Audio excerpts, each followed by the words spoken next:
Hello hi అందరికి గోకరకాయ అయితే ఒక 4 ఎగ్స్ అయితే చేశాను. Super combination.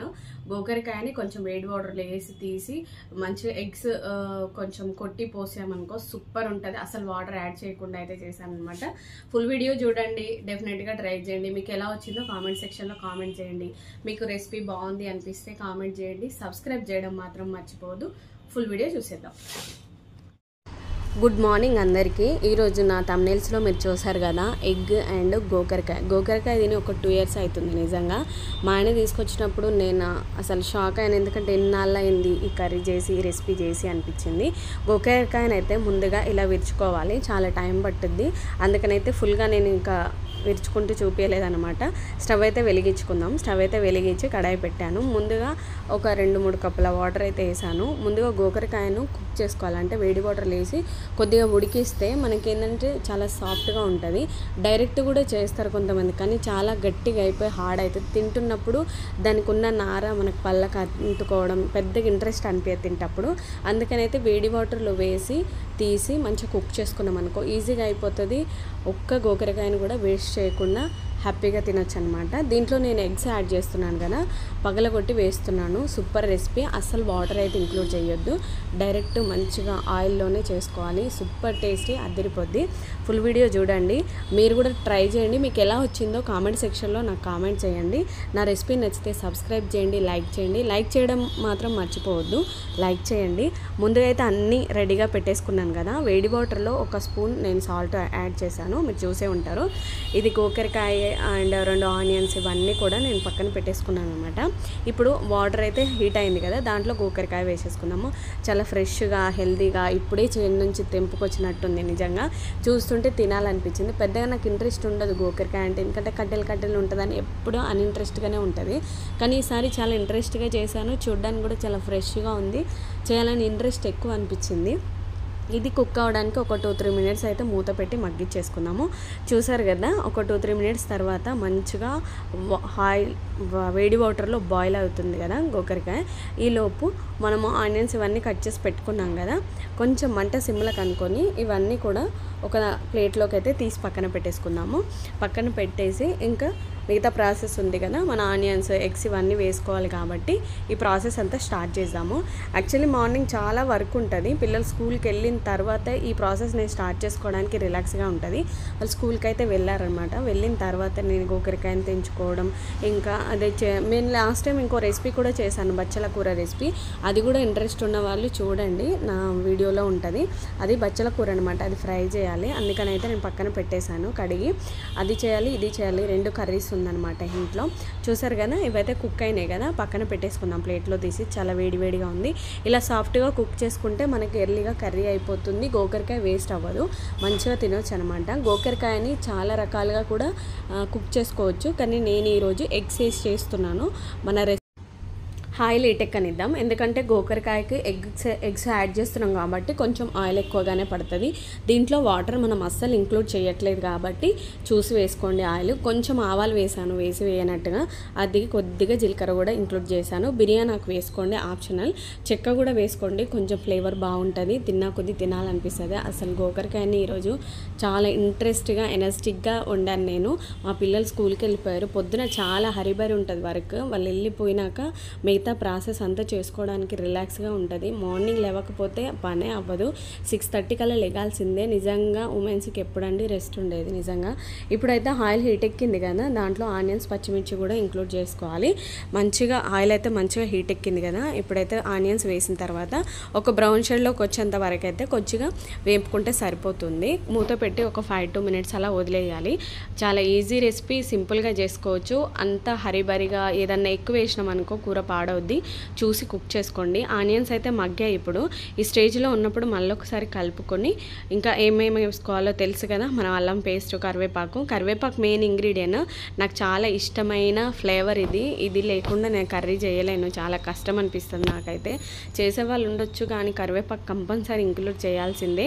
కరివేపాకు పచ్చడి కూడా చాలా చాలా బాగుంటుంది, అది కూడా చేద్దాం మన వీడియోలో. వీడియో చూస్తున్న వాళ్ళందరికీ చాలా చాలా థ్యాంక్స్. ఇలాగే చూస్తూ సపోర్ట్ చేయండి, సబ్స్క్రైబ్ చేయండి, లైక్ చేయండి. చేయండి, కుదిరితే కామెంట్ కూడా చేయండి. అల్లం వెల్లుల్లి పేస్ట్ నేను అప్పటికప్పుడు దంచాను అనమాట, పొట్టు తీయలేదు, అందుకనైతే కొంచెం అలా ఉందన్నమాట కలర్గా. మంచి ఫ్లేవర్ ఉందండి దాని ఆరోమా, అంటే కరివేపాకు కానీ అల్లం పేస్ట్ కానీ ఫ్లేవర్ మాత్రం అద్దరిపోయింది. మీరు కూడా ఇదే ప్రాసెస్లో చేసుకుంటే ఆ స్మెల్స్ అన్నీ మీరు కూడా ఎంజాయ్ చేయొచ్చు. ఎంత బాగుందంటే పసుపు కొంచెం ఎక్కువగానే పడుతుంది, ఎందుకంటే మనకు గోకరకాయ ఎక్కువనే ఉంది, ఎగ్స్ కూడా వేస్తాం కాబట్టి. మనం ఫైనల్లో గోకరకాయ ఇంక్లూడ్ చేసుకోవాలి, అప్పుడే వేయొద్దు. ఇవన్నీ మంచిగా కలిసేటట్టు కలుపుకోండి. అందంగా కనిపిస్తుంది కదా కరివేపాకు. అయ్యో నా ఫేవరెట్ అండి, నిజంగా చెప్తున్నా, నా కరివేపాకుని చూస్తే నోరూరిపోద్ది. ఇప్పుడైతే సాల్ట్ యాడ్ చేసుకోండి. ఈ స్టేజ్లో మనం ఆల్రెడీ గోకరకాయ కుక్ చేసేటప్పుడు కూడా సాల్ట్ వేసాము, ఇప్పుడు కూడా వేస్తున్నాను. లాస్ట్లో మళ్ళీ ఒకసారి చెక్ చేసుకొని వేసుకోండి, ఆనియన్స్ కొంచెం కుక్ అవ్వడానికి. ఇప్పుడు ఎగ్స్ పగలగొట్టి వేస్తున్నాం కాబట్టి ఎగ్స్ కూడా సాల్ట్ అనేది పట్టాలి కాబట్టి కొద్దిగా యాడ్ చేశాను అనమాట. మీరు కూడా ఇదే పద్ధతిలో ఇదే విధంగా స్టెప్ బై స్టెప్ చేశారనుకో అస్సలు కన్ఫ్యూజన్ లేకుండా హ్యాపీగా ఎంజాయ్ చేస్తూ తినొచ్చు. తినేటప్పుడు అస్సలు నోటికి ఎన్ని రకాల రుచులు కోరుకుంటుందో, నేను నిజంగా నాలుకకి 4 రకాల ఐటమ్స్ ఇష్టపడుద్ది నిజంగా. ఈ ఎగ్స్ అయితే ఒక 4 వేసాను, నేను 4 మెంబర్స్ అని 4 అయితే వేసాను. 5 వేసినా తినేస్తారు మా వాళ్ళు. ఒక విషయం చెప్పాలండి, నిజంగా చెప్తున్నా, చికెన్ మటన్కి అలవాటు పడిపోయి రోజు ఒకసారైనా ఒక ముక్క తినాలన్న ఫీలింగ్ ఎక్కువైపోతుంది ఈ మధ్య. అందుకనైతే నేను నిన్న అనిపించింది నైట్ తినేటప్పుడు కూడా, అబ్బా చికెన్ అయిపోయిందా సండే అనేసి. అందుకనైతే ఈరోజు మళ్ళీ నేను ఎగ్స్ ఇంక్లూడ్ చేసి వేస్తున్నాను అనమాట. నిజంగా అండి చికెన్ కానీ మటన్ కానీ ఎగ్స్కి కానీ అలవాటు పడిపోతే కౌస్కి ఇంకా తినకుండా ఉండలేము. ఇవి ఒక 5 మినిట్స్ మూత పెట్టి మగ్గించాం కదా, ఒకసారి నార్మల్గా కలుపుకోండి. హరిబరి కలిపామనుకో ఇచ్చుకుపోయి అంత గలిబిలి అయిపోతుంది. కొంచెం ఎగ్స్లా ఉంటే తింటున్నప్పుడు మంచిగా ఎంజాయ్ చేస్తూ తినొచ్చు అనమాట. ఈ స్టేజ్లో కారం కూడా యాడ్ చేసుకోండి. ఒక 2 పచ్చిమిర్చి అయితే వేసాం కదా, పెద్దగా అయితే వేయొద్దు, ఆకుపొడి ఇది. మీ దగ్గర ఉన్న కారం చూసి వేసుకోండి, ఎందుకంటే కారం ఏ మోతాదులో ఉందో చూసి వేసుకోండి. ఎక్కువైతే వేయలేదు, నేను చూసి వేసుకున్నాను. చూసారు కదా, ఒక 2-3 మినిట్స్ మూత పెట్టిన తర్వాత కొంచెం వీడియో లెంతీ అనిపిస్తుంది, కానీ ఓపిక్గా చేసుకొని చూసి డెఫినెట్గా ట్రై చేయండి. ఇలా ఎగ్స్ని బరబర కలపకుండా స్లోగా నిదానంగా కలుపుకోండి. మంటని ఈ స్టేజ్లో కొంచెం హైగా పెట్టుకోవచ్చు, తర్వాత కొద్దిగా సిమ్లో పెట్టుకోవచ్చు, ఎందుకంటే ఎగ్స్ కుక్ అవ్వాలి కాబట్టి. అందుకనైతే నేను కొంచెం హెవీ మంటనే పెట్టానమాట. ఇవన్నీ కొంచెం ముక్కలుగా అయ్యేటట్టు కలుపుకోండి. మరి ఓవర్గా చిన్నగా కాకుండా కొంచెం అన్నంలో తింటున్నప్పుడు అక్కడక్కడ తగులుతుంటే ఆ ఎంజాయ్నెస్ మంచిగా ఉంటుందని అయితే నేను చూసి కలుపుతున్నాను. ఎంత మంచిగా కలర్ఫుల్గా ఉందో కదా కర్రీ రెసిపీ అయితే. ఇప్పుడైతే గోకరకాయని యాడ్ చేసుకోవాలి. ఎందుకు లాస్ట్లో యాడ్ చేస్తున్నాను అని అంటే, ఆల్రెడీ కుక్ అయింది కాబట్టి దీనికి పెద్ద టైం పట్టదు. మనకు టైం పట్టాల్సిందల్లా కారంకి అండ్ ఇంకా ఎగ్స్కి, వీటికి మాత్రమే టైం తీసుకోవాల్సి వస్తుంది. ఇవి డైరెక్ట్ యాడ్ చేసుకుని ఒక 3 మినిట్స్ 4 మినిట్స్ ఉంచితే సరిపోతుంది. అది కూడా సిమ్లోనే మగ్గించుకోవాలి, హై మంటలో కాదు, ఎందుకంటే అడుగంటి కర్రీ అంతా పాడైపోతుంది, తినేటప్పుడు అంత మంచిగా ఉండదు. కాబట్టి సిమ్లో పెట్టుకొని మగ్గించుకోండి. చాలా నిదానంగా కలుపుకోవాలి, ఎందుకంటే గోకరకాయ ఆల్రెడీ నాజుగ్గా తయారైంది అది ఉడకడం వల్ల. కాబట్టి స్లోగా నిదానంగా అన్నీ కలిసేటట్టు మిక్స్ చేసుకుంటే ఏది విరిగిపోకుండా నలిగిపోకుండా గుజ్జు అవ్వకుండా ఉంటుందన్నమాట. చూసి చేసుకోండి. యాక్చువల్లీ నేను ఈ రెసిపీ గురించి ఎక్స్ప్లెయిన్ చేస్తున్నప్పుడే నా నోట్లో వాటర్ వచ్చేస్తుంది. అందుకనైతే ఎవ్రీ మార్నింగ్ నేను అసలు రైస్ తినను, కానీ ఈరోజు తిన్నాను, ఎందుకంటే రెసిపీ బాగా కుదిరింది. ఒక ముద్దన్న తినేసి వెళ్ళాలని స్టార్టింగ్లో చూసారు కదా, అందుకనైతే కొద్దిగా అన్నం పెట్టుకొని తిన్నాను. ఎంత చేసినా కడుపు కోసమే కాబట్టి ఏది ధరించినా ఏది వేసుకున్నా కడుపును సాటిస్ఫాక్షన్ చేయండి అస్సలు ఉండలేము. కడుపులో సరైన తిండిగా లేకపోతే ఎనర్జీ అనేది ఉండదు కదా. అందుకనైతే మన నోటికి మన కడుపుకి మన మైండ్కి అన్నిటినీ మనం సాటిస్ఫాక్షన్ చేయాల్సిందే. సో ఇప్పుడు అన్నీ కలిసేటట్టు అయితే కలుపుకున్నాం కదా, కలుపుకున్న తర్వాత సిమ్లో పెట్టాను నేను మంటని, హెవీలో లేదు, అందుకనైతే మీకు అంత తెలియట్లేదు మంట. గరం మసాలా యాడ్ చేశాను, చెక్క పట్ట అవి వేసుకుంటే కూడా మొదట్లో ఆ ఫ్లేవర్నెస్ బాగుంటుంది. ఇప్పుడు కొత్తిమీర కూడా వేసుకోండి. కొద్దిగా నేను గార్నిష్ కోసమనే ఉంచాను, బట్ నేను గార్నిష్ చేయలేదు, ఎందుకంటే ఆ వేడిదనానికి ఇంకొంచెం మంచిగా కుక్ అవుతుంది, బాగుంటుంది అనేసి. అయితే చూసారు కదా, ఒక 5-2 మినిట్స్ అలా మూత పెట్టి మగ్గించిన తర్వాత ఫైనల్ స్టేజ్కి వచ్చేసింది అనమాట. ఎప్పుడైనా చెప్పాలంటే కర్రీ చేసేటప్పుడు ఓవర్గా మంట పెట్టేసి హరీబరీగా మనకు టైం లేదని చేసామనుకో కర్రీ సరిగా ఉడకదు.